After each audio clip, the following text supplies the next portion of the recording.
You guys are unaware. There is a move afoot to get rid of the Department of Education.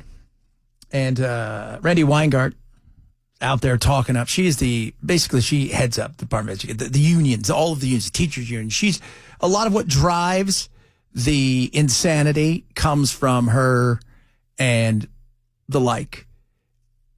She is, it's Mike Pompeo called her the most dangerous person in America. And as much as we talk about K through 12, remember how much of a massive influence they've had in college. And of course, they're trying to figure out, what are we going to do? This has changed. Everything has changed. Randy, I know we're talking about a couple of different things here, and it's great to have you with us. I wonder if there's a role that Congress plays in this as well. You have a legal path, and much of the check and balance we've seen against this administration over a course of issues. I could go through immigration, the DOGE cuts, and so forth. In this case, you're talking about student loans, but also the undoing of the Department of Education. Do you have the ear of Democrats on Capitol Hill who can make a difference, or have you already picked your course and that's the legal one? No, look, and I laughed because I'm a lawyer and I'm a union activist, but I'm an AP Gov teacher. I'm a social studies teacher. So of course it's the Congress. They're the Article 1 branch of the Constitution. And they're the ones who are supposed to be doing it. She's absolutely right. By the way, there's never been an agency that has ever been closed because of an executive order. It just can't happen. But this was a start of it. And he can reorganize. He can do several things when it comes to the Department of Education. But wiping these things out, if Congress had anything to do with them, he doesn't have the power to eliminate them. It doesn't work that way. And this is where Congress needs to step up and do their thing or stand up and say no. Do something. Let us know you're around. You feel like breaking into Schoolhouse Rock with us right now, Randy? Yeah, exactly. I'm just like, oh, my God, maybe I have to give this course in Congress. But, of course, they're the ones that's supposed to be doing it. And even the president's EO suggested that. And, this morning I was on a press conference with Catherine Clark, who is from Massachusetts, one of the leaders of the Democrats in the House of Representatives, and they're fighting it as well. This is the dilemma, and it really is a dilemma. And look, you said it in your last segment. The president's men are with the president's men, including all the people in Congress. And there's a point in time when you swear an oath to the Constitution, not to individual people who are president. And this really is in the Congress's arena, and they really should be dealing with this. But this is what I worry about. I just used the student debt example. You can eviscerate a department by laying off its people, by shutting down a web service or online service. And so what I don't want it so shut down in so many ways that kids are really hurt. And then somebody says, oops, we didn't mean to do that. Kids go through kindergarten once. We already saw during COVID. Which was all about you, because remember how many times you told us, we don't want these things closed, right? You said, I never advocated for that. You advocated for it all the time. You use COVID as a political way to get more power for the unions, to push and push and push over and over again. And I said, parents will not forgive you. That's why you're not seeing the outcry that you saw in other occasions when they tried to come for the Department of Education or said anything, because parents saw so much of what was happening. The long-standing problems that happened when schools were shut down too long. We got to make sure we get this right for kids. Well, Constitution, but it's like he can't undo it. This would not. And he knows it. By the way, he didn't. He even said this is the start of it. Now, what will Congress do? And that's a very, and we've seen. Look, there's one thing we've seen, and here is a perfect example. Even with school choice, you get some rural areas, you get some certain thing. Your constituents may not be as thrilled by some of this stuff. Now, you could get it through, Congress, but you're not getting 60 votes. This isn't going to happen. You're not going to get 60 votes in the Senate. So, but the effort has been made. And he can do other things, workarounds, move people to certain departments, move money around, and cut the red tape. And I think you're going to see a lot of that until it's push come to shove with Congress. And it's about time they do something. They do nothing. Not a thing at all. We were talking about, was it the F-40? Is that what it's called? Forget what it's called. The F-40. F-47. 47. 47's a great number. It's just very 47-y. And all the AI stuff is crazy. So there is a movie out, documentary. It's called The Unknown Killer. And it's about all the robots and all the stuff they're working on that people aren't supposed to know. But it's behind the scenes. So they got the two best pilots that we have. Millions of dollars for training. The absolute two best, period, case closed. And they put them in dogfights with the AI. They won the first couple, and they never won again. And they said, I could never defeat that in battle. It would never happen. Because it learned everything it needed to from the first few times it fought. And then it had its own thing. This is where war is going. War is going to be more robots and less people. More drones and less people.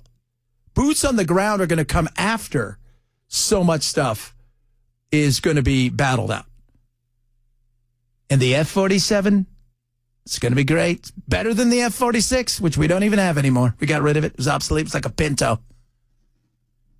And that's why these things cost so much. Because you're not only buying and developing an airplane that's going to do battle, it's coming with its own person inside of it, essentially.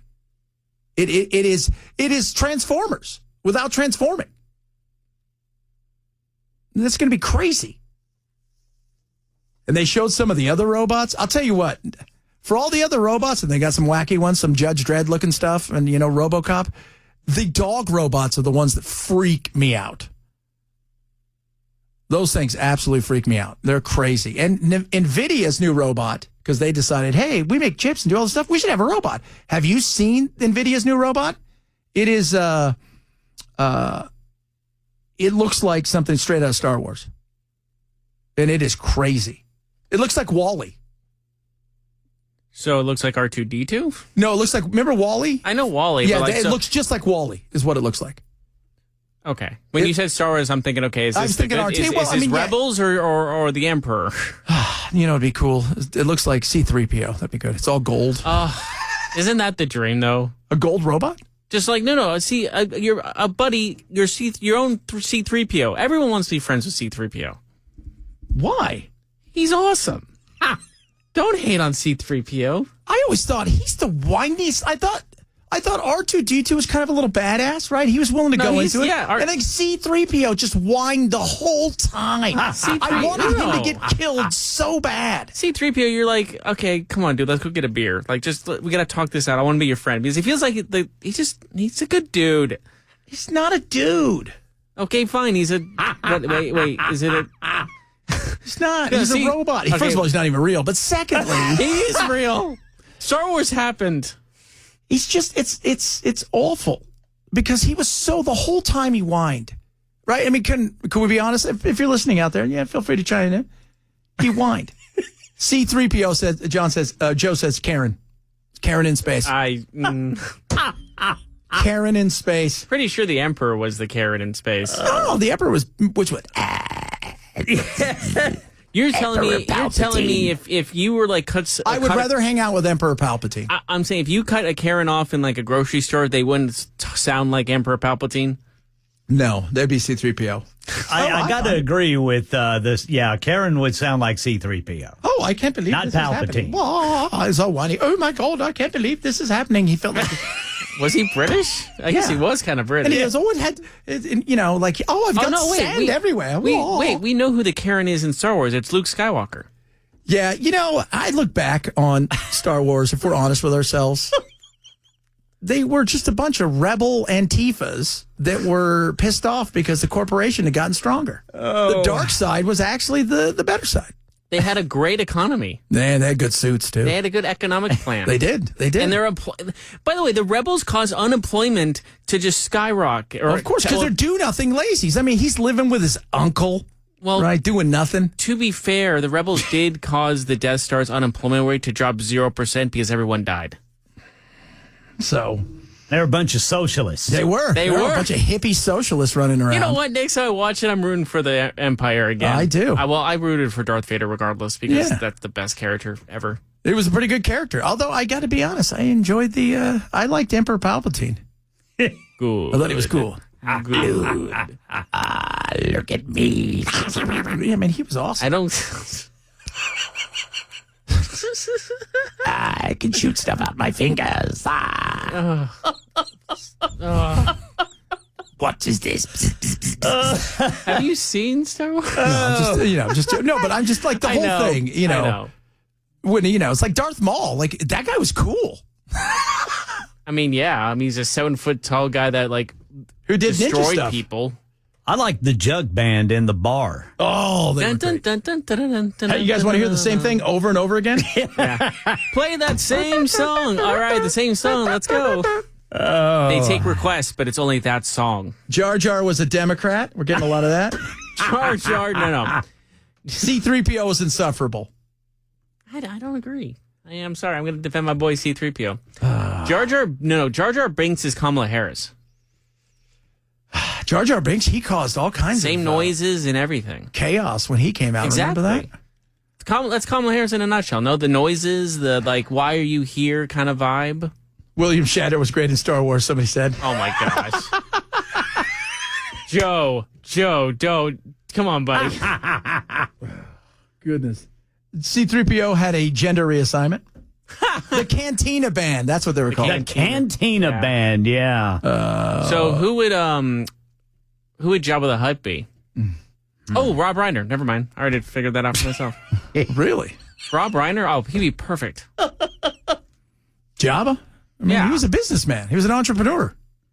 Wasn't Yeah, but he would sound like him, and he's as big as him. he? He was an entrepreneur. Jabba was. I would rather hang out with Jabba than Rob Reiner anyways. Who wouldn't? Jabba had a party, right? In the Cantina Band, you were right. Who wants to hear that song again? Who wants some blue milk? These are not the droids you're looking for. Shut up. Such a good movie. Oh, you're such a weirdo. Coming up. I am. Yeah, I know. A lot of stuff still to get to. We still haven't done any of the deportation stuff, which we should get to as well. Maybe some Finally Friday sounds. I got a good one this week. Maybe we'll do that next. Straight ahead, it is the Chad Benson Show. Super Talk 99.7. Dan Madness gives you the latest news and information on Nashville's morning news, but never once claimed to be a journalist. Dan, you politicize everything.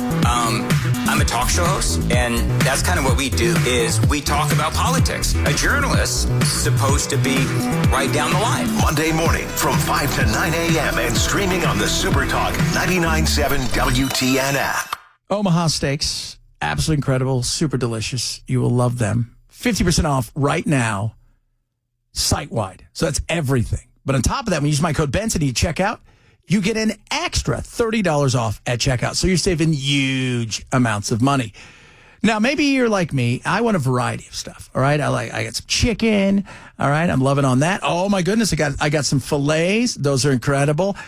I got Polynesian pork chops. So I got a variety of stuff. They've got variety assortments ready. They've also got you make your own. So maybe you only want fillets. Maybe you only want chicken breasts. They've got it all. And yes, even surf and the turf as well. Go to omahasteaks.com, 100% unconditional money back guarantee. So that's bite for bite. Go to omahasteaks.com, 50% off right now, site-wide. Use my code Benson. You get an extra $30 at checkout. omahasteaks.com. Use code